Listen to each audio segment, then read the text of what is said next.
Сәлем достар, бүгін сіздермен мен Айгерім. Бүгін өзімнің арнамда дәмі ауызда еритін және де тез дайын болатын, бір жасағаннан шығатын кекс дайындайтын боламыз. Ол үшін менімен бірге видеоны соңына дейін тамашалаңыздар достар. Ең алдымен біз жұмыртқамызды ыдысымызға бөліп салып алатын боламыз. Бізге бұл жерде 4 дана жұмыртқа қажет. Мен сіздерге толық құрамын астына жазып кететін боламын. Жұмыртқамызды салып болғаннан кейін осының үстіне қантымызды салатын боламыз. Қантымызды салып болғаннан кейін жақсылап тұрып миксерлеп алатын боламыз.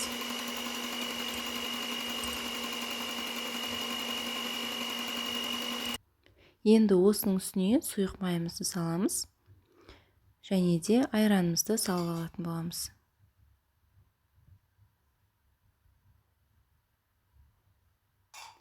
Барлығын жақсылап миксерлеп аламыз тағы да бір рет.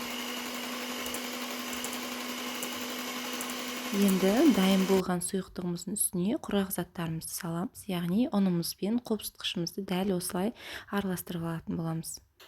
Одан кейін барып осы сұйықтығымызға салып, жақсылап тұрып, бұнда бір рет миксерлейтін боламыз.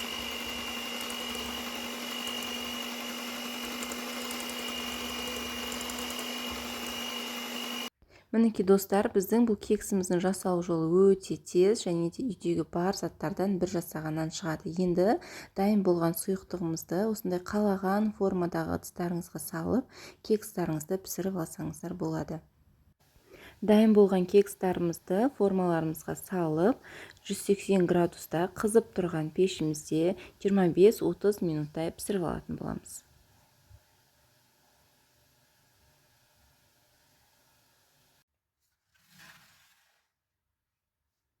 Мінекей достар, менің кекстарым да пісіп шықты.